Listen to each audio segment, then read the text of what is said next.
Deus que deu de si mesmo para fazer tudo isso aqui existir. E dentro desse projeto, então, o Senhor estabeleceu todas as coisas.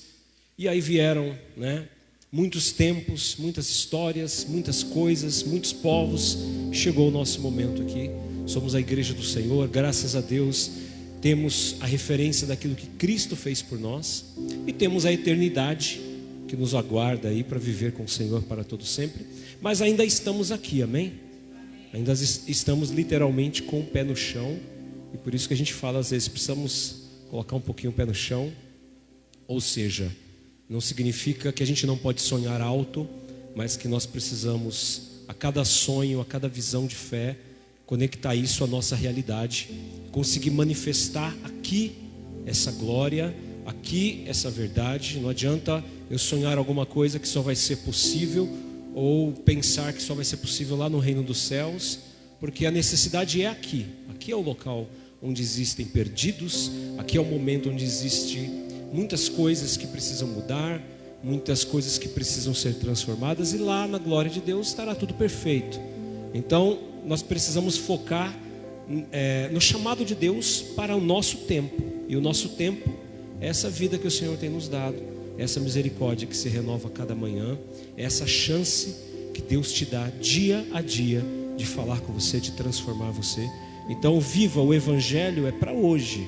O Evangelho não é para amanhã. Amanhã tem promessas, uma grande esperança para viver, mas o Evangelho é para ser vivido hoje. E é isso que nós temos que focar. Amém?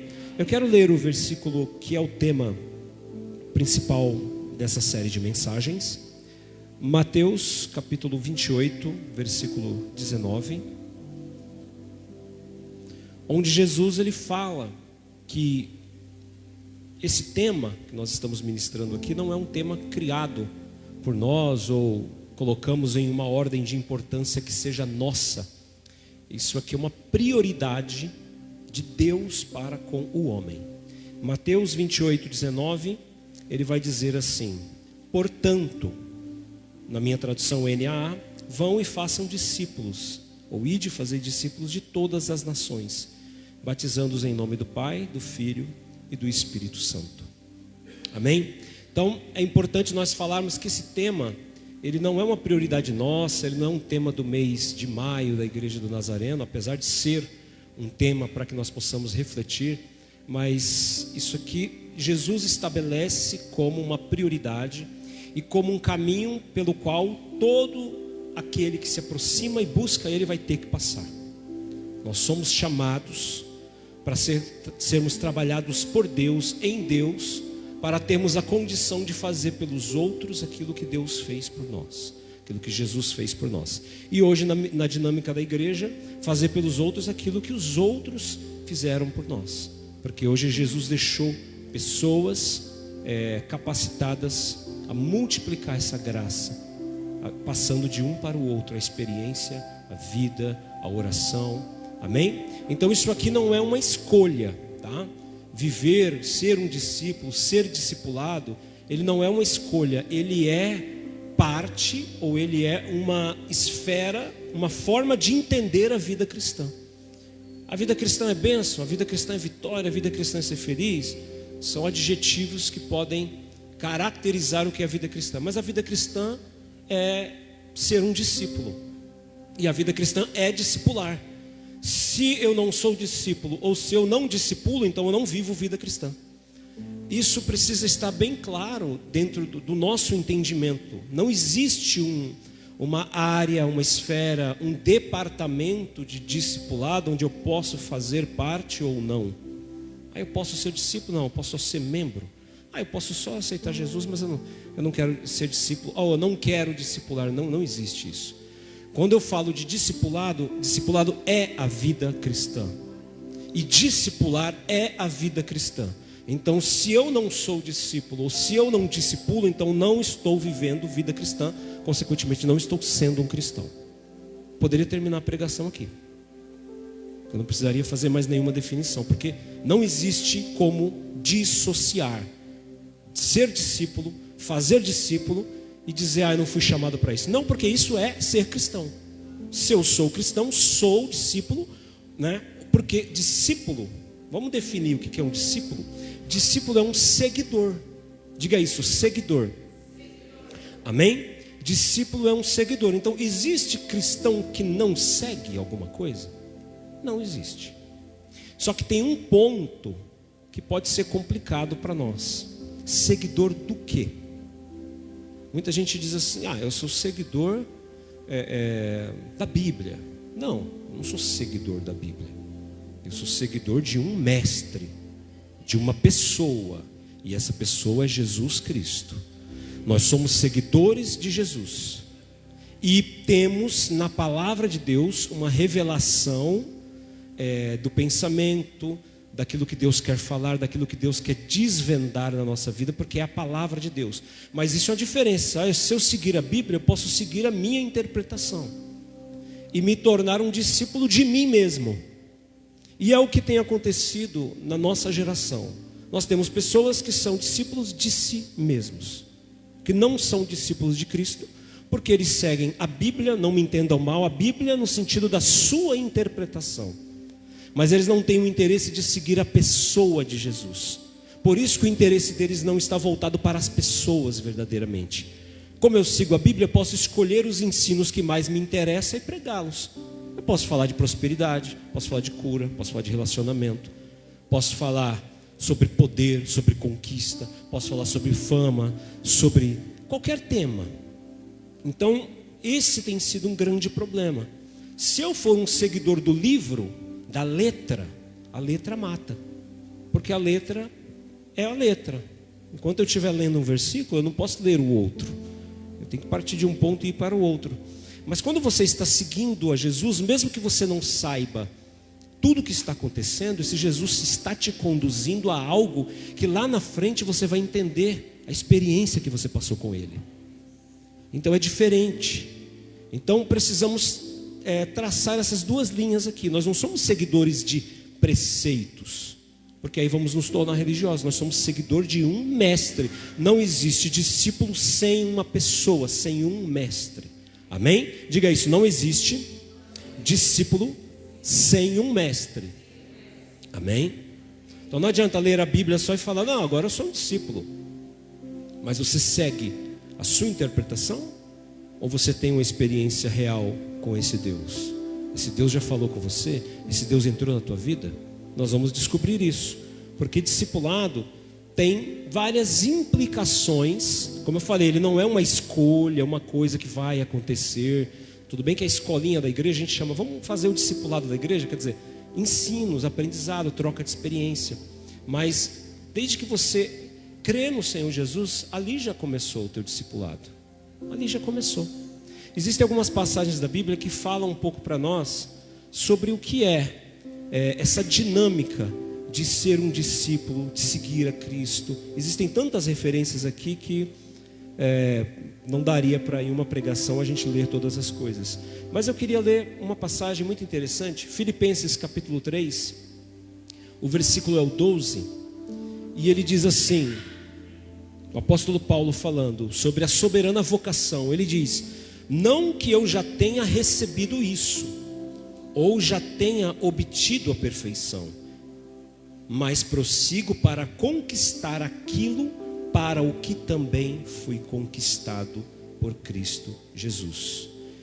Ou seja, uma frase um pouco mais de impacto, mas que te ajuda a lembrar, né? Diz assim: eu fui conquistado para conquistar. Diga isso, eu fui conquistado para conquistar. Amém? Só que o que eu tenho que conquistar? Ele está falando da soberana vocação. Eu já fui conquistado, eu já entrei nesse processo, eu sou um discípulo, eu já sigo o mestre. Tanto que ele falou: sede meus imitadores como eu sou de Cristo. Eu estou seguindo a Cristo. Mas eu entendi que eu fui conquistado para conquistar. Eu fui conquistado para conquistar algo, conquistar vidas, conquistar, né, o prêmio da soberana vocação. O que é o prêmio da soberana vocação? É o galardão daquilo que você está fazendo e vivendo para Deus. Eu preciso conquistar esse prêmio. Eu fui conquistado para ser um conquistador. E se eu fui conquistado, então é sinal de que as pessoas também podem ser conquistadas. Eu pergunto para você: você conhece alguém mais teimoso que você? Você conhece alguém mais chato que você? De repente você vai dizer: conheço, né? Mas de repente se você pensar bem, você vai falar assim, mas acho que eu sou complicado. Muitas vezes, irmãos, a gente olha para nós e fala assim, olha, a obra que eu estou vivendo aqui, pode ser simples, seria impossível se ele não tivesse me conquistado. Então, se é possível eu estar aqui, é possível você também.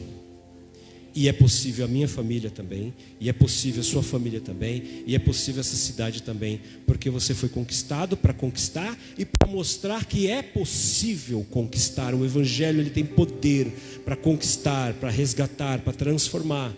Se não tivesse poder, ele já teria acabado. Mas pode vir lutas e tribulações, a igreja está aqui mostrando que Deus é um Deus que ainda em 2025 conquista pessoas, converte pessoas. Então, se eu fui, se você foi, outros também podem ser e serão em nome de Jesus. Isso é certo. Amém? É possível, porque foi para você. Não ache que você é mais fácil do que aquela pessoa que ainda não está servindo a Deus. Você era mais difícil, Deus começa do mais difícil. Você viu na Bíblia Deus começar do mais fácil? Ele pegou Paulo que perseguia a igreja, ele pegou Pedro que, sabe, a gente vai ler algumas coisas aqui. Eu nunca vi Deus falar, vamos começar aqui, você já está quase me aceitando. Ele mandou Pedro na casa de Cornélio depois. Ele falou, as esmolas desse homem já é bom, me agrada o que ele faz, vai lá e prega. Mas isso já tinha corrido um tempo depois do revestimento do Espírito Santo. Ele começou primeiro nas ovelhas pedidas de coração duro da casa de Israel. Deus começa a obra pelos mais difíceis, pelos mais duros, pelos mais resistentes, que é você e eu. Eu sou o melhor da minha família, por isso eu virei o cristão. Não é assim. Eu cresci ouvindo assim, às vezes quando tinha briga de família, você vai ser o pior. Você vai ser o pior. E aí acho que Deus falou, tá indo no caminho, então vou conquistar esse aqui. E algo chegou na minha vida. Eu estou falando isso de uma forma, só para exemplificar, para você não achar que você é melhor do que alguém. Pelo contrário, Paulo disse, os judeus, eu fui chamado, muitos judeus não creram, mas eu criei, eu tive essa oportunidade. Ele não falou, que glória, eu sou o melhor dos judeus. Ao ser conquistado por Cristo, ele disse, eu sou o pior dos pecadores. Você parou para falar isso? Isso é um exemplo de discipulado. Você se enxergou em algum momento o pior dos pecadores ou o melhor do bairro do Morumbi, do bairro da Vila Monteiro, né? Tem gente que se enxerga o melhor, sou o melhor aqui dessa cidade, eu estou entre os melhores. Não, Paulo falou, eu sou o pior dos pecadores. Por isso Cristo me chamou, por isso Cristo apareceu para mim, porque sou o pior. Porque discipulado, irmãos, ele quebra ciclos. Se Paulo continua ali, ele vai continuar perseguindo a igreja, ele vai continuar matando, mas Deus encerra um ciclo e transforma o perseguidor em perseguido. O evangelho, ele vem para mudar, sabe, da água para o vinho. Por isso que o primeiro milagre foi a água para o vinho. Ele vem para fazer transformação, ele vem para encerrar ciclos e abrir novos ciclos. Por isso que tantas vezes a palavra fala de coisas que na igreja são pregadas como legalismo, mas não é isso. Ele está falando de ciclos. O que rouba não rouba mais, o que mente não mente mais, porque um ciclo encerrou. De mentiroso eu passei a ser verdadeiro, de falso eu passei a ser uma pessoa sincera, justa, de uma pessoa dominada pelo mal, eu passei a ser alguém poderoso para libertar os cativos e oprimidos. Ele encerra um ciclo de derrota e começa um ciclo de vitória. Discipulado é poder, não é cabresto, como se ensina hoje. Você vai para a igreja, vão fazer uma lavagem cerebral. Não. Eu lembro de tudo que eu fiz de errado e de certo. Ninguém lavou minha mente. O Senhor lavou minha mente e meu coração, no sentido de eu ver que Ele morreu por mim e eu me vi morto na cruz. E essa experiência espiritual, que é loucura para quem está lá fora, até que ele vive essa experiência aqui dentro, ela transformou a minha vida. Então eu não consigo mais ser a pessoa que eu era, porque Cristo vive em mim. Isso é discipulado. Isso é ser discípulo. E isso é fazer discípulo. Isso é ser conquistado para conquistar. Você foi conquistado. Diga para o teu irmão assim: você foi conquistado para conquistar.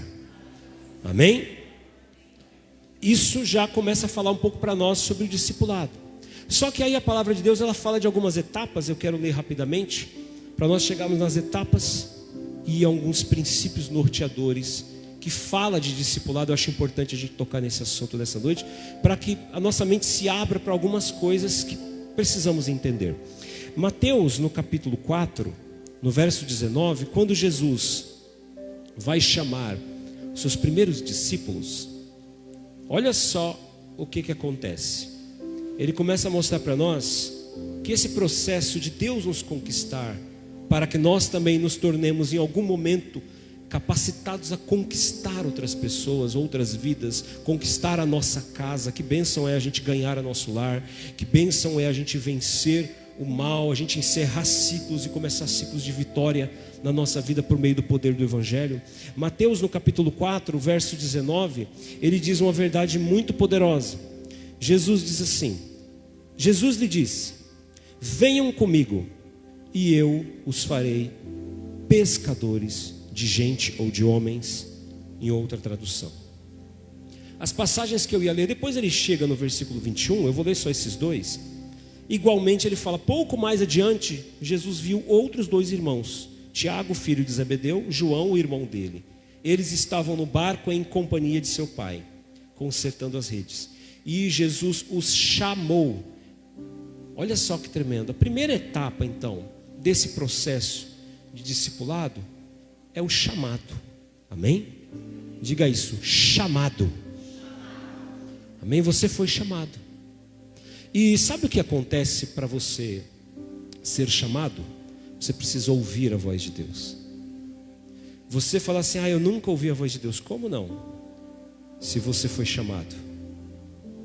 Se você está aqui é porque você teve que ouvir algum chamado. Quem te chamou? Mas foi o amigo que me convidou, eu gostei da igreja. Não. Você foi chamado por Deus. Você ouviu a voz de Deus dentro do teu coração. Talvez por causa de problemas, dificuldades, mas algo chamou você. Você não vai ver ninguém na Bíblia que começa uma caminhada, uma carreira com Deus, se não for chamado. Moisés foi chamado por Deus. Vocês lembram da sarça ardente? Ele foi chamado por Deus. Abraão estava ali vivendo a sua vida quando Deus veio e chamou Abraão.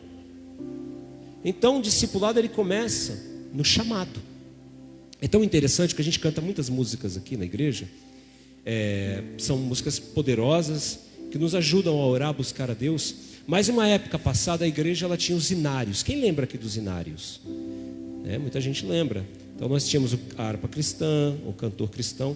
Por exemplo, no cantor cristão, um hino que eu toquei muito, aprendi com os irmãos na igreja mais tradicional, que fala sobre a primeira etapa do processo de discipulado.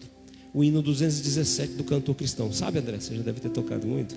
Escuto a voz do bom Jesus, segue-me, vem, segue-me. Lembra desse hino? Ele fala, e aí na última estrofe ele fala da pessoa que ouve. E aí ele fala, Senhor, seguirei.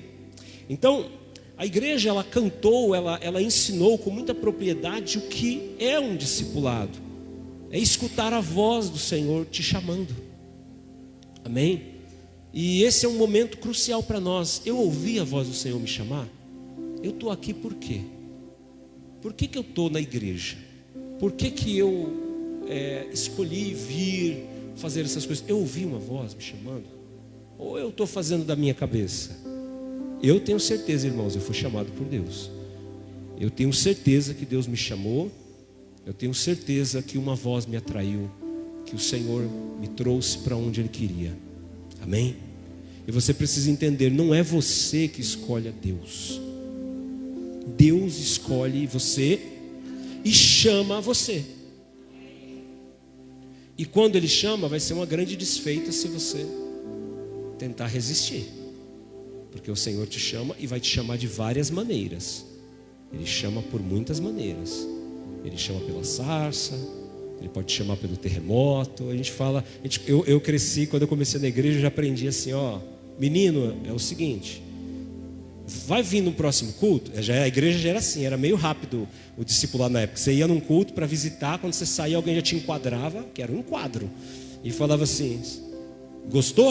Aí você falava, mesmo que você não tinha entendido nada, gostei, nossa, foi uma benção. Você vai voltar de novo na igreja? Não sei não. O quê? Eu falava assim, não sei não. Próximo culto, tal dia eu quero você aqui. Aí se você falava assim, não, eu venho, quando der eu venho. Aí sempre tinha uma irmã que falava assim, olha, quem não vem pelo amor, vem pela dor. Você já aprendia logo na saída. Aí você ficava com aquilo na cabeça, será? Mas a vida ensina que é assim mesmo. Tem coisas que... porque a dor é parte do amor, porque o amor tudo sofre. Então não existe amor sem dor, não existe dor válida que não seja vivida por amor. Então as coisas estão conectadas. Amém? Mas é chamado, você foi chamado. Aí começou, não foi você que escolheu, Deus te escolheu e você foi chamado. Amém? Não adianta você querer vir, que Senhor eu quero. Não, Ele que te escolheu, Ele que te chamou, Ele que te buscou antes que você pudesse buscá-lo. Deus te buscava pelas ruas, pelas esquinas. Deus te buscava pelo mundo. Deus te buscava nos momentos mais cruciais, quando você poderia ter se perdido, quando você poderia ter morrido. Deus buscou você e não deixou você perecer. Aí você fala, ouvi a voz, um chamado. Não, estou falando sério. Deus buscou você em becos, em esquinas. É porque tem muitas histórias. E aí você vai refletindo o que você passou na tua vida e de onde Deus tirou você. Amém? Deus tirou você de coisas difíceis. Tem pessoas que têm história de vida aqui para a gente aprender e levar para a vida toda. Deus te buscou ali, te tirou dali, de um lugar de pobreza, de derrota, de solidão, de ameaça, de fracasso. Olha de onde Deus foi chamar você e tirou você. Deus tirou Abraão da Babilônia. Deus tirou Abraão daquele meio, da Torre de Babel, aquilo que aconteceu na história, naquele meio, daquele povoado. Deus chamou um homem, Deus tirou um homem dali. E Deus tirou você de um lugar de derrota. Deus tirou você de repente da morte, do desespero. E esse é o poder do chamado de Deus. Amém? Quando agindo Deus, quem impedirá? Segunda coisa interessante, aí eu fui chamado, o poder de Deus, Colossenses diz que ele me resgatou, Ele me desarraigou desse mundo, Ele me tirou com raiz, Ele pegou a planta e arrancou com raiz do mundo de trevas. A mão potente de Deus é o chamado. Você acha que Pedro largou as redes só porque ele sabia que Jesus era um mestre? O mestre está chamando, aí meu sonho era ser um discípulo de um mestre.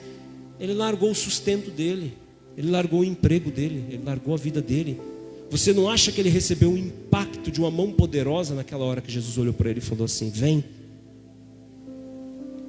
Eu estou falando de poder aqui, não estou falando de alguém, vem comigo, venha ser cristão. Eu estou falando de um poder que te arrebata, arranca você de onde você estava preso e muda a tua vida.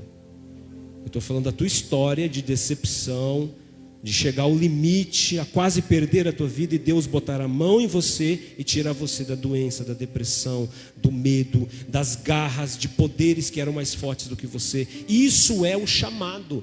O chamado não é um convite, eu te convido a aceitar Jesus, vem na frente. O chamado é Deus tirar você de cima da ponte, quando você está para se jogar. É Deus tirar a corda do seu pescoço. É Deus tirar o mal da sua vida. É Deus impedir o tiro de te acertar. É Deus impedir a pessoa que te encontre no caminho para te fazer o mal. É Deus te dar o livramento por 1 milímetro de um acidente, como já aconteceu comigo. Chamado não é aquele momento só que eu entendi e comecei a seguir. Ele estava me procurando a todo momento. Ele estava te procurando a todo momento. Amém? Isso é o Evangelho. Não começou aqui não, e nem no dia que você foi na frente não. Começou desde o dia que você nasceu, o Senhor procurando você, buscando e chamando você. Amém? A segunda coisa interessante, em Mateus capítulo 4, o versículo 20, ele diz assim: então eles deixaram imediatamente as redes e o seguiram. Quando você lê o versículo 22, diz: então eles no mesmo instante deixaram o barco e seu pai e seguiram a Jesus. Sabe o que está falando aqui? Que a segunda etapa, a primeira etapa é o chamado. E o chamado inclui essa mão poderosa de Deus que vai arrancar você desse mundo de trevas. A segunda etapa está falando de perdas. Aí você fala: nossa, Deus me libertou, glória a Deus, agora começou um novo tempo. Mas já começa com perdas. Discipulado e evangelho é primeiro perder para depois ganhar. Eles deixaram o pai, eles deixaram a rede, eles deixaram imediatamente e seguiram. Não se começa uma vida na presença de Deus sem perdas, sem ter que deixar coisas para trás. Eles começaram a viver aqui o que a gente ensina pelo sacramento do batismo: morrer para o mundo. Começa a morrer por deixar as coisas. A segunda etapa é essa. Talvez é nessa etapa que muitos começam a empacar na sua caminhada cristã, porque deixar não é fácil. Muitos querem desistir, muitos querem voltar para trás, né? A mulher de Ló olhou para trás. Muitos têm medo, se acuam, descem ao Egito. Tantas histórias da Bíblia exemplificam isso. Sabe, as pessoas vão regredindo porque deixar alguma coisa para trás é difícil.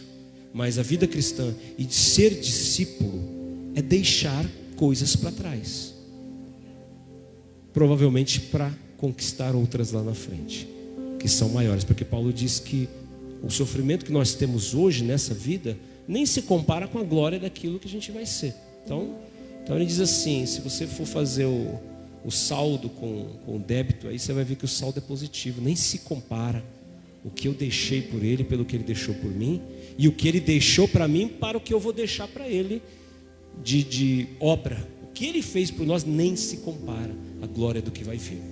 Vocês estão entendendo isso? A segunda etapa é perder. Então você vai chegar aqui, você vai ter que perder muitas coisas ainda.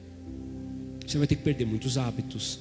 Você vai ter que perder, entre aspas, o tempo, no sentido, né, aquele tempo inútil, ele tem que ser deixado para lá. Ele tem que ser trocado por remir o tempo. Está tudo na Bíblia, está tudo, é só ler, você vai entender que Deus está falando de discipulado a todo o momento. Todo momento. E esse momento é muito difícil para as pessoas, porque perder, ninguém quer perder.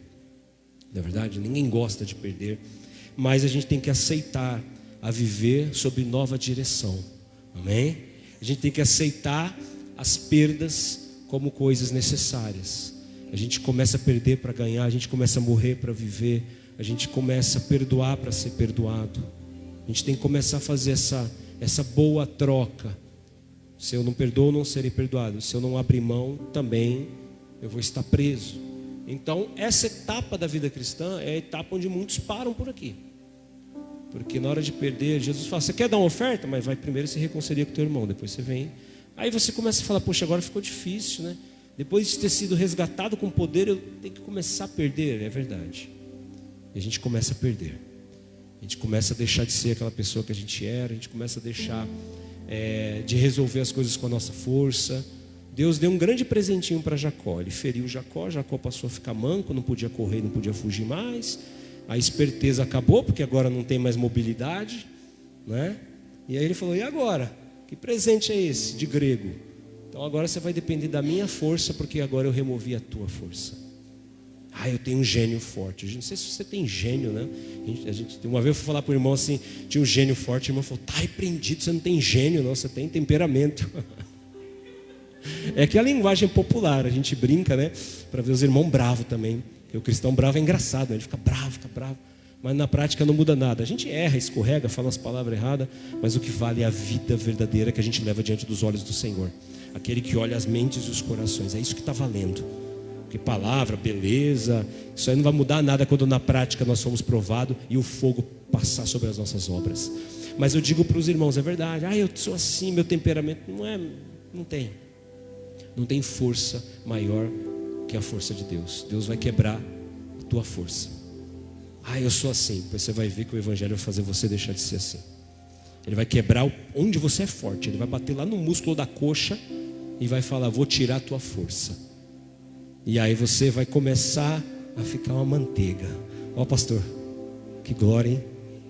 A igreja só manteiga, ó. A gente testa às vezes os irmãos para ver se é manteiga, mas às vezes a manteiga na geladeira fica meio dura e dá um trabalho, né? A gente falou: opa, ainda não está do jeito que a gente... Mas aí o Senhor manda fogo, derrete aqui, a gente, na presença de Deus, a gente volta a ser o que era. Que bênção! Esse é o momento das perdas. Então se prepare, o Senhor vai tirar a tua força. Evangelho seja o homem fraco e seja Deus forte. O Evangelho é o poder de Deus que se aperfeiçoa na minha fraqueza. Amém? Aí a gente chega na terceira etapa. Então a primeira é o chamado poderoso de Deus. A segunda são a fase das perdas. Lapidar, tirar os carrapichos, os espinhos. Deus começa a fazer aquela obra, desconstruir aquilo que o mundo construiu e você chamava de você. Porque a gente chama um você de você, a gente olha para o espelho e fala, você está bonito, mas não é você ali. Não é eu ali, ali é o eu que o mundo construiu, você acreditou, mas você não é assim, porque você não era assim. Porque quando você nasceu, quando Deus te deu a vida, você não era assim. E a gente chama de eu alguém que não é eu. O eu verdadeiro é aquele que se parece com Cristo. Amém? E aí nós chegamos na terceira etapa interessante. Mateus capítulo 5, versículo 1 e 2, fala algo sobre essa dinâmica de discipulado de Jesus. Ao ver as multidões, Jesus subiu ao monte, e ele se assentou e os seus discípulos se aproximaram dele. Então ele passou a ensiná-los. A terceira etapa que a gente vê, a primeira foi o chamado, a segunda já veio com perdas, já teve que abrir mão. Terceiro, eles tiveram que parar e sentar aos pés do mestre. Essa etapa, irmãos, é a etapa de se render a Deus. Porque às vezes a gente já quer fazer tudo do nosso jeito, na nossa hora, e o Senhor fala, você precisa sentar um pouco. Eu cheguei na igreja em São Paulo para participar com os irmãos na sede, e o pastor já falou, aqui eu vou te ensinar algo. Quem não senta para aprender, não tem o que ensinar. Não pode estar de pé para ensinar. Ninguém aqui na igreja vai ensinar se não sentar primeiro para aprender. Pré-requisito. Quem ensina precisa sentar para aprender. Quem não senta para aprender não deve ensinar na igreja. Amém? Porque na verdade não tem o que ensinar. Porque sentar para aprender é parte do aprendizado. Os discípulos sentaram aos pés, se renderam. E o interessante é que Mateus capítulo 5, porque a gente precisa de instruções. A gente está falando de discipulado. Nós vamos perceber aqui que ele montou uma maquete do discipulado aqui. Porque tinha um monte, que é um lugar, né? Uma subida onde você vai ficar elevado e vai poder falar para as multidões. Mas aí tinha os alunos, e tinha o mestre, e tinha as pessoas, as multidões. E Jesus ele mostrou como é que funciona. Tinha Jesus falando aqui no monte, né? Tinha os discípulos aos pés, logo imediatamente depois de Jesus, e as multidões mais longe. E ele mostrou que o discipulado funciona assim. Porque Deus, ele quer ministrar, mas tem aqueles que chegam mais perto, que estão aos pés. Tem aqueles que ainda não estão aos pés de Jesus, estão um pouco mais longe.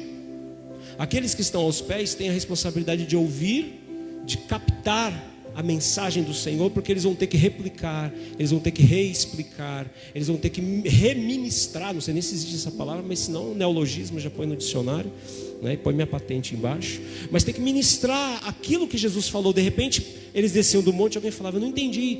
Até vocês veem um pouco isso no The Chosen, eles tentaram exemplificar, alguém falando, eu não ouvi o que ele falou ali e tal, quero ouvir essa parábola. Tem que ter alguém para dizer, não, o mestre quis dizer isso. Então tinha Jesus aqui no monte, todo mundo está vendo, mas sabe, a mensagem chegava primeiro para quem estava aos pés e depois para quem estava lá na frente. Aquele que estava aos pés tinha a responsabilidade de prestar mais atenção. Então o discípulo, quando ele senta para aprender, ele tem o potencial de ser referência, porque ele tem melhor condição de falar, não, o mestre falou isso, eu prestei atenção, eu estou mais perto, para que eu possa ajudar aqueles que ainda estão um pouco mais longe, mas que também não podem deixar de ser abençoados. Quando você ouve uma palavra no culto, você como se estivesse aos pés do Senhor. Quando você chega em casa, de repente você fala um pouco daquilo que você ouviu aqui. Você leva para a multidão de pessoas, para aquele que está mais longe, aquilo que você aprendeu no culto. E assim, a dinâmica do discipulado, por isso que o discípulo é tão importante, porque o discípulo ele está fisicamente aqui entre o mestre e as pessoas. Mas ele é o que está mais perto, só que ele está perto do mestre e também perto das pessoas. Ele está no meio. Se falhar, vai falhar a comunicação, porque o telefone sem fio é uma coisa complicada. Então o discípulo ele tem um papel muito importante. Por isso que ele tem que prestar atenção no mestre, para que ele possa ministrar. E você tem que entender o teu lugar na presença de Deus. Você está mais perto. Por isso que depois Jesus disse, vai lá, dê vocês de comer. Vai lá, faça você o milagre. Você agora é uma extensão do Senhor nessa terra. Você é um braço de Deus nessa terra. Então, em Mateus ele mostra isso. Eles sentaram aos pés e aí Jesus passou a ensiná-los. Porque o discípulo tem que estar perto. Ele tem que estar aos pés e estar perto. E tem que dar atenção. Ele tem que prestar atenção, ele tem que captar. Eu ia na igreja, eu era o que mais anotava na Bíblia e no caderno. né? Hoje vou dizer que eu estou mais preguiçoso, né? Mas a gente anota às vezes no celular, mas eu sempre trago uma folha, quando eu posso, quando eu não estou fazendo uma atividade, eu estou anotando, mas eu sempre fiz isso, porque eu queria ser discípulo, eu queria captar as coisas, eu queria transmitir, eu precisava prestar mais atenção no que estava sendo ministrado, porque eu também iria ministrar para outros, porque eu fui conquistado para conquistar. Então, temos uma responsabilidade. Estar aos pés de Cristo é uma responsabilidade de captar, de não perder o que Deus está dando. Então, quando eles se assentaram, se achegaram a Jesus, aí Jesus passou a ensinar. Porque só faz sentido ter ensino se tiver discípulo. Então, nessa etapa aqui, o Senhor está falando para nós também de ensinos, que depois vão vir à prática. Porque o discipulado, você é chamado, aí você vai ser ensinado, vai ser capacitado, e aí você vai lá cumprir a sua missão. Então, nessa fase aqui, o Senhor começou a ensinar, o Senhor começou a dar intimidade, a falar, e você está aos pés do Senhor, no melhor lugar onde você pode estar. Amém? Mas aí nós chegamos numa fase interessante, uma etapa muito interessante. Mateus capítulo 10, essa etapa aqui é a que a gente mais gosta, né? Mateus capítulo 10. E aí, aqui eu vou falar sobre os princípios norteadores, para que nós possamos orar na presença do Senhor. Mateus 10, no versículo 1, ele diz assim, eu não vou ler todas as passagens dos apóstolos, mas ele diz: tendo Jesus chamado os seus 12 discípulos, deu-lhes autoridade sobre os espíritos imundos para expulsar, para curar todo tipo de doenças e enfermidades. Sabe o que ele está falando? Chegou a etapa agora do poder. Agora que você foi chamado, foi resgatado, agora que você passou pelas perdas, teve que abrir mão, aprendeu a deixar o mundo para trás, agora que você sossegou, sentou aos pés do Senhor, sentou aos seus pés para receber, para ouvir, para começar a aprender, agora chegou a hora de Deus colocar poder na tua vida. Muita gente começa na vida cristã e já quer pular direto para a etapa do poder. Eu quero ser cristão porque eu quero curar, eu quero prosperar, eu quero botar a mão. Você vai fazer tudo isso, mas se você passar pelas etapas, se você não perder, se você não abrir mão, se você não largar a vida que ficou para trás, e se você não aprender aos pés do mestre com atenção e com a responsabilidade como o pastor falou, de não gastar, de não ter medo de gastar tudo que você pode para se relacionar e ministrar na vida das pessoas, você não vai chegar nessa etapa onde Jesus vai falar: agora eu dou poder para você. A bênção do discipulado é porque o discipulado é o método de Deus de dar o poder na sua vida, para que você seja capacitado. Amém? Então discipulado é poder, vida cristã é poder. Diga isso, discipulado é poder. Amém? As pessoas verdadeiramente poderosas em Deus hoje é porque são discípulos e porque foram discipuladas. Porque é no discipulado que vem as autorizações de Deus para que possamos fazer alguma coisa em nome dele. Porque em nome dele é procuração. Eu não posso fazer algo sem uma procuração. Então ele deu poder, ele escolheu 12 daqueles que já o seguiam e falou: vocês terão poder, vocês terão autoridade para fazer coisas em meu nome, que envolve diretamente já começar a ministrar vidas, curar pessoas, porque o interesse de Deus é em vidas, é em transformação de vidas. Esse é o interesse de Deus. Amém? Quem é que não quer chegar na fase do poder? A gente quer, Senhor, eu quero chegar na fase do poder, mas tem a fase do ensino, de estar sentado aos pés, de aprender. Tem a fase da perda e tem a fase do chamado. Não dá para pular etapas. Eu sou chamado, aí eu sou limpo, a gente chama de consolidação. O Senhor consolida a sua obra em mim. Aí eu começo a aprender, aí eu começo a conhecer, e aí o Senhor então me capacita para uma missão e me envia em nome dele para fazer algo. Amém? E aí chega a etapa do poder, e essa etapa vai chegar na tua vida. Se você não conhece, é isso, mas vai chegar, porque Deus vai te dar o poder que te falta. Se algo estiver te faltando, para você então, poderoso em Deus, fazer a sua obra, vencer as barreiras, conquistar aquilo para o qual você foi conquistado. Amém? E aí tem alguns princípios aqui norteadores que Jesus nos deu, e eu queria ler com os irmãos. Então, Senhor, eu vou caminhar nesse discipulado. Quem aqui gostou aqui do que ouviu até agora? Diga amém. Agora eu fiquei feliz, né? Agora eu fiquei, porque tem que gostar, porque é a palavra, né? Não estou inventando nada. Se não gostar, tem algo errado.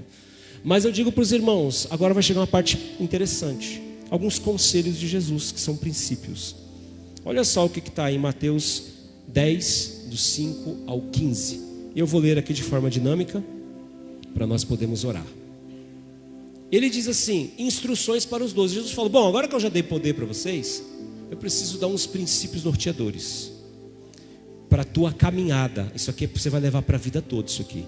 Primeiro, Jesus disse assim no verso 5, Jesus enviou esses 12, dando-lhes as seguintes instruções: não tomem um caminho que leva aos gentios e nem entrem na cidade dos samaritanos. Nossa, que Jesus ruim, ele não quer que eu pregue para as pessoas. Não é isso. Olha só o que ele diz no versículo 6, mas de preferência procure as ovelhas perdidas da casa de Israel. Tem duas coisas muito importantes aqui. Ninguém começa a mudar o mundo transformando os outros lá fora, se você não começa transformando a casa de Israel dentro da sua casa.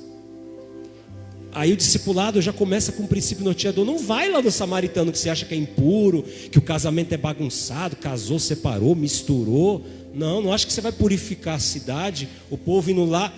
Você vai primeiro nos perdidos dentro da casa de Deus. O que ele quer dizer? Recuperar o que está perdido dentro da sua casa. Começa de dentro para fora o discipulado. A conquista do discipulado é de dentro para fora. Você vai dar preferência aqui, porque nós estamos mais perdidos do que quem está lá fora às vezes. Então, enquanto eu não entender o que eu estou fazendo aqui no culto, como que eu vou chamar uma pessoa para vir aqui e vou fazer a diferença da vida dela? Talvez, é bênção chamar, não estou deixando de convidar. Mas enquanto eu não entender o que eu estou fazendo aqui, como é que eu vou explicar para quem está lá fora o que eu faço aqui dentro? E às vezes eu estou perdido, eu sou uma ovelha perdida da casa de Israel. Eu sou um povo que foi chamado para fazer uma coisa e não sabe o que está fazendo. Então ele diz, não vai lá no samaritano. A tendência nossa é já ir logo, a chegar em casa, já vou falar umas verdades para as pessoas aí que eu aprendi, que agora que eu estou com poder, eu vou falar umas verdades para o povo. Não, Deus falou, você não vai falar verdade nenhuma. Você vai começar primeiro restaurando onde está tudo errado. Aqueles que deveriam estar na presença de Deus não estão. Ou aquilo, a casa de Israel representa a essência de um povo que tem uma identidade. Você tem que restaurar a igreja. Se você não for igreja, você não vai ter poder, porque a obra de Deus é feita pelo coletivo, não é pelo individual apenas. Então ele fala mudança de dentro para fora. Começa aqui na casa de Israel, limpar a nossa casa primeiro, depois vamos falar com o samaritano. Primeiro princípio do discipulado. Não adianta querer começar lá fora. Eu vou lá na praça orar pelos mendigos, mas às vezes o maior mendigo é o meu coração. A maior miséria é no meu coração. E ali eu preciso fazer uma obra, porque é dentro de mim, na casa de Deus, que sou eu, estou perdido. Ou dentro da minha casa estou perdido, ou dentro da minha comunidade estamos tudo perdido. Então a gente tem que começar a obra assim. Já sai abençoado, não adianta querer abençoar só lá fora. Abençoa já aqui. Aí o Senhor diz para nós, interessante, versículo 6, mas de preferência procure as ovelhas perdidas da casa de Israel. O que ele está falando? Que o evangelho implica em restauração. Não adianta eu querer conquistar o novo e deixar o velho quebrado.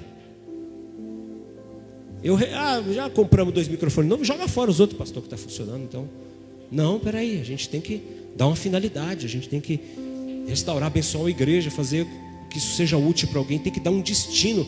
Tem que ter um reparo, um repasse. Pô, eu fui abençoado, como o pastor falou, vou abençoar também. Então assim, as coisas não podem ser assim, só porque eu vou conquistar o novo, eu vou esquecer do que tem aqui. Eu tenho que restaurar o que está perdido. Então você restaura a casa de Israel porque ela é importante. Aí você conquista coisas novas. Tem gente que acha que o evangelho é vir só para fazer coisas novas. Vai esquecendo que tem família, vai esquecendo que tem igreja, vai esquecendo tudo. Não é assim não. É esperado, discipulado pressupõe restauração. Restauração de coisas que Deus não chamou para ficar quebrada, não. Tem que restaurar e aí renovar. Ele fala de restaurar e de renovar. Então Deus renova, mas Deus também restaura. Deus traz os que estavam perdidos e traz novos que nunca se acharam, que vão se achar agora. É assim que forma a igreja do Senhor. E aí ele diz assim no versículo 7, olha só que interessante. Pelo caminho, preguem que está próximo o reino dos céus. Diga para o teu irmão, pregue o reino de Deus. Amém? A gente não prega aqui placa de igreja, nem nosso evangelho, pregue o reino. Não vou nem dar muitas explicações aqui, porque toda vez que eu trago esse papel aqui eu fico frustrado, porque eu não consigo terminar ele. Aí eu falo, Deus, tem uma coisa que não dá certo aqui quando eu estou pregando.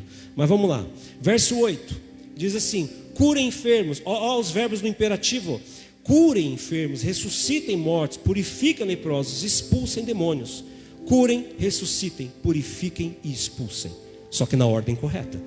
Que a gente quer expulsar a pessoa, quer curar o demônio. Tem igreja que está curando o demônio. Está errado, por isso que não vai dar certo. Mas o povo gosta. O povo gosta de ver o bicho pegar.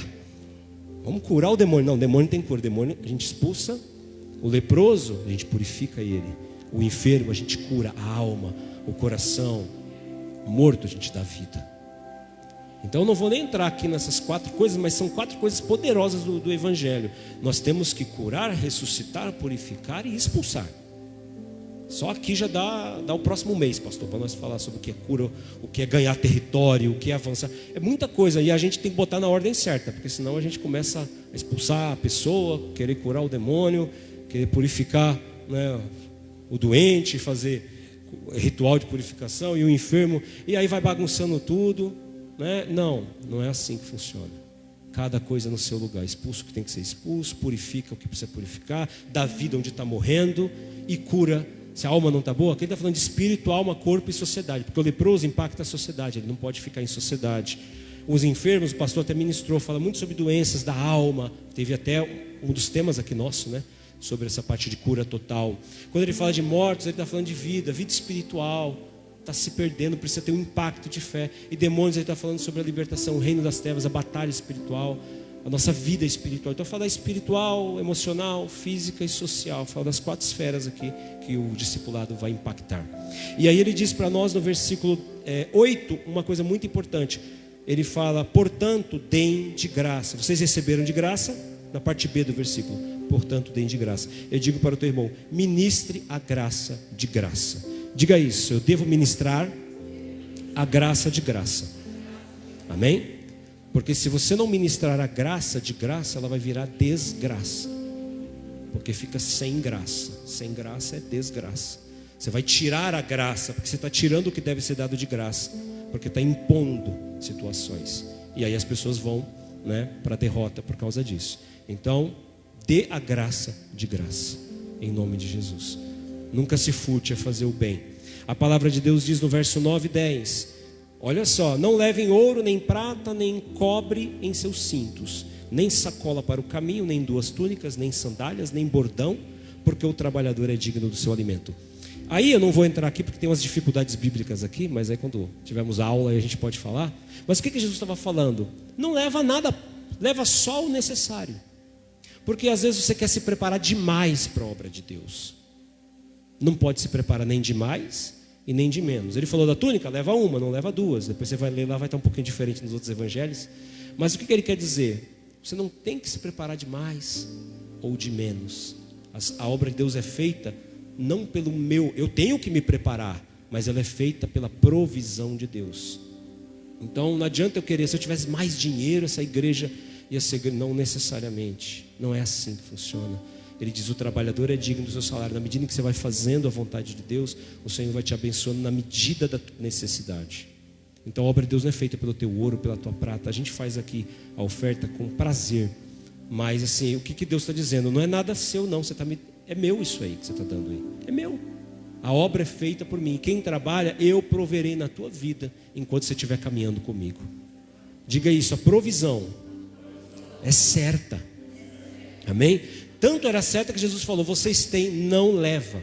Vai andando, vai com o básico, vai com o necessário para hoje. E eu vou mostrar que vocês trabalhando eu não deixarei faltar nada. Não leva ouro, não vai enchendo os bolsos. Faz a obra com que você tem. Faz, vamos para frente. Porque a obra de Deus é feita da provisão de Deus. O Deus que dá missão envia a provisão. Versículo 11 ele diz, em qualquer cidade ou aldeia que você entrar, pergunte quem nelas é digno. E fiquem ali até saírem daquele lugar. A obra de Deus não é feita pela força do homem. A obra de Deus é a força de Deus. Você não tem que forçar ninguém a nada. Você vai entrar no lugar e vai ter pessoas preparadas por Deus para te receber. Você vai entrar em lugares e Deus já vai ter feito a obra. Porque assim é o Espírito Santo. Por isso a gente ora para que a obra seja feita. E o Espírito Santo sempre está muito mais do que um passo à nossa frente. Quando você chegar lá, Deus já está lá faz tempo. Deus já está lá desde antes da criação do mundo, esperando você ir lá pregar para aquela vida. Porque esse é o Deus eterno que nós servimos. Versículo 12 ele diz, ao entrarem na casa, saudem-na. O que ele está dizendo aqui? Vocês vão ter que ficar na casa dos outros para fazer a obra. E aí quando você entrar naquela casa, saude aquela casa, abençoa, honra a casa onde você está e que te permite fazer a obra de Deus. Isso inclui a nossa igreja também. Porque aqui era a casa de pessoas, hoje aqui, além de ser a casa, ainda temos um lugar físico. Ele está dizendo que a gente tem que honrar o lugar onde a gente está. Porque às vezes a gente sai da igreja falando mal da igreja. Jesus falou: a casa que você fica e que te dá sustento para fazer a obra, honre essa casa. Amém? Porque Deus está olhando. E Ele disse, porque aqui Deus te sustenta. Nessa casa é que você come. Aqui Deus manda o refrigério para você. Onde você, a casa que você tiver, honre ela. Acredite que ali Deus é fiel contigo. Versículo 13, ele diz: se a casa for digna, que a paz de vocês, que o shalom de Deus venha sobre ela. Se porém não for digna, a paz voltará para você. Você não vai perder nada. Se você está num lugar e o lugar, sabe, não te recebeu, ali não era o teu chamado, amém, não vai ter problema nenhum. Mas se ali é um povo verdadeiro, a paz vai repousar ali. Você vai ser bênção aqui e aqui vai ser bênção para você também. Isso está escrito aqui na Bíblia, versículo 14: se alguém não quiser recebê-los, nem ouvir as palavras de vocês, ao saírem daquela casa ou daquela cidade, sacudam o pó dos vossos pés. Quando você sai de uma situação difícil, não leva para o teu coração, tira o pó. Você foi machucado, aconteceu alguma coisa, não recebeu, algo não foi bem, ele fala: não leva nada disso, deixa o que é dali, isso não te pertence. A gente nem que sair daqui levando no nosso coração coisas ruins. Sacudir o pé também era um sinal de julgamento. Mas eu quero levar assim, Deus é quem vai julgar.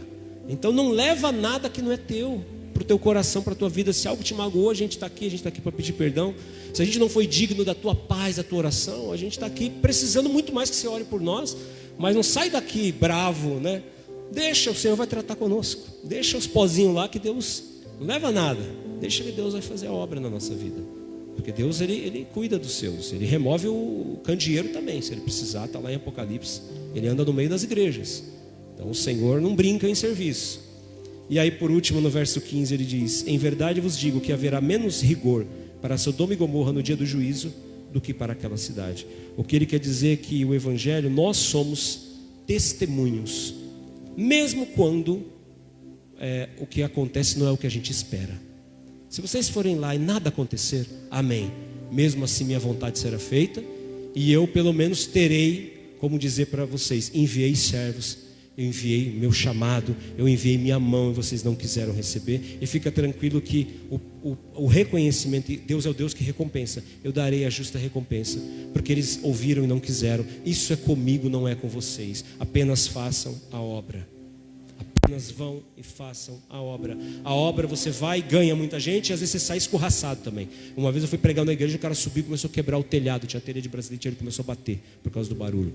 Teve que interromper o culto. Às vezes você vai e você sofre uma situação, e às vezes as pessoas te abraçam, mas o Senhor diz: mas é isso mesmo, eu te chamei para isso mesmo, fica tranquilo, você está fazendo, não precisa ficar pressionado por resultados, faz a minha obra. Amém?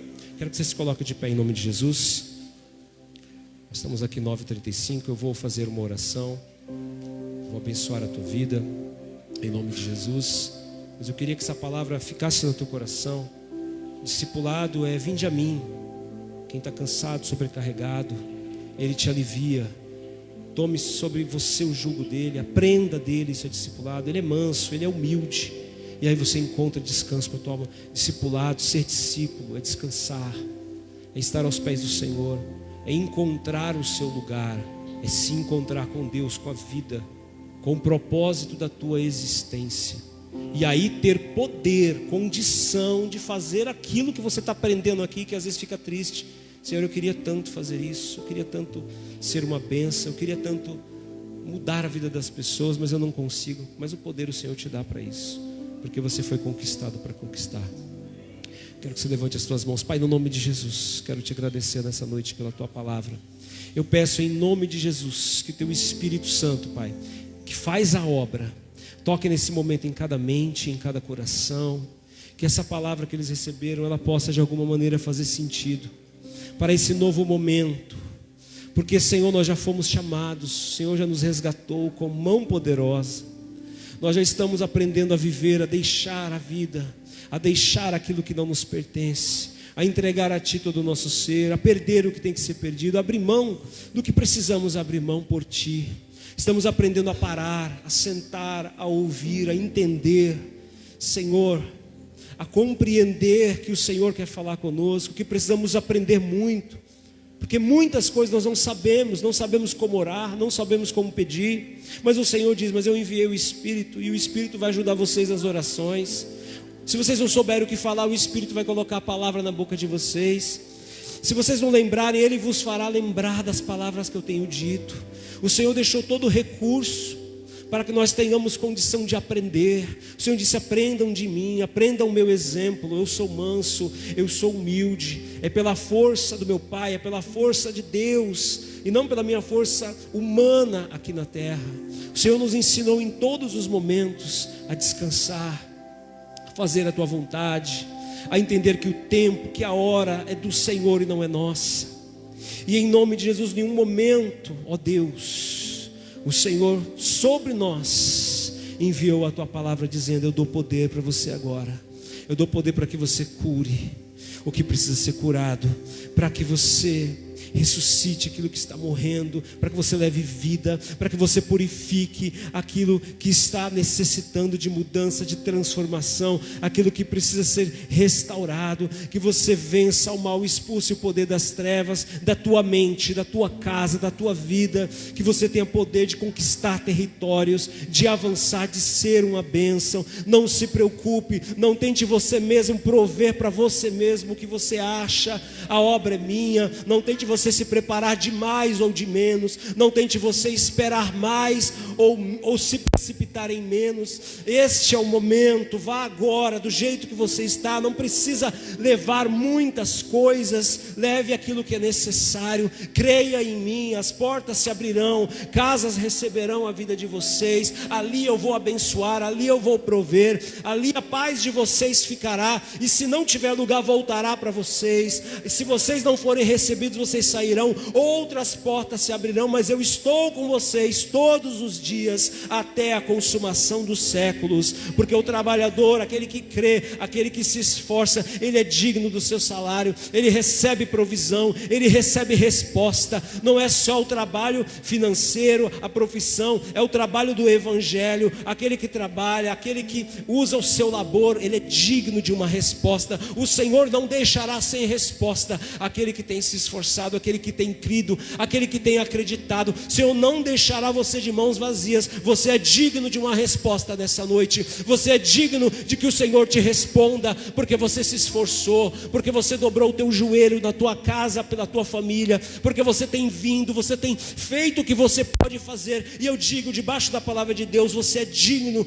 do teu salário, do teu pagamento, que é a resposta e a recompensa do Senhor. Você é digno de receber resposta. Você é digno de receber o Senhor na tua vida como teu condutor, como aquele que te honra, que não deixa a palavra cair por terra, que honra a tua vida e que faz com que na tua história, cada passo, cada movimento possa gerar vidas, almas, possa gerar transformação, possa gerar experiências grandiosas na presença de Deus. Em nome de Jesus, ó Pai, eu peço a Ti, derrama sobre a Tua igreja nessa noite a Tua unção, mais uma vez o Teu poder, mais uma vez a Tua resposta, porque aqui é um povo, Senhor, que trabalhou para que isso aqui pudesse existir, para chegar nesse momento. E o Senhor disse que nenhum trabalhador vai ficar sem salário, ninguém vai ficar de mãos vazias sem galardão. E o galardão do Senhor não é só para outra vida. O Senhor disse aqui provisão, provisão, provisão. Você vai andar e o Senhor vai prover. E quando você voltar, você vai dizer: Senhor, os céus se abriram, os demônios foram expulsos, eu vi pessoas sendo ressuscitadas, eu vi pessoas sendo curadas, eu vi leprosos sendo limpos, eu vi o que o Senhor falou que eu veria, eu vi, Senhor, a Tua obra acontecendo diante dos meus olhos, debaixo das minhas mãos, Senhor. A Tua obra aconteceu, porque eu sou um discípulo e um servo do Senhor, que estou aprendendo a estar aos Teus pés, que estou aprendendo a esperar e na capacitação do Senhor fazer a Tua vontade. E quando o Senhor disser para mim ir, eu vou. Quando o Senhor disser para mim falar, eu vou falar, porque eu creio e confio naquele que me chamou. Senhor, derrama nessa noite intrepidez, coragem, força, capacitação, para que essas pessoas tenham a capacidade, Senhor, de ver tudo isso que o Senhor deixou para nós aqui como um exemplo inspirador de que devemos crer, que assim como os discípulos foram chamados, o Senhor disse: eu também vos envio para que vocês façam a mesma coisa na vida das pessoas. Ensinem, batizem, façam obra, preguem a palavra, porque eu estarei com vocês todos os dias até a consumação dos séculos. Enche-nos nessa noite de poder, de intrepidez, de coragem, de força. Nos ensina a perder, nos mostra o poder desse chamado, nos ensina a estar aos teus pés, confiando e descansando no Senhor, e nos enche de autoridade e coragem para fazer a tua vontade hoje e para todos sempre, em nome de Jesus. Se você crê, aplauda ao Senhor, dê um glória a Deus e receba o poder de Deus sobre a tua vida, em nome de Jesus. Aleluia. Glórias a Deus. Amém, irmãos. Pastor, tem mais algum recado? Glórias a Deus, podemos terminar? Levante as tuas mãos. Que a graça do Senhor Jesus Cristo, que o amor do nosso Deus e Pai e a comunhão do Espírito Santo seja sobre a tua vida. Que o Espírito Santo de Deus te console e te conforte, e que você saia daqui abençoado para abençoar, conquistado para conquistar, em nome de Jesus. Amém. Abençoe o teu irmão, profetiza na vida dele, para a glória e honra do Senhor.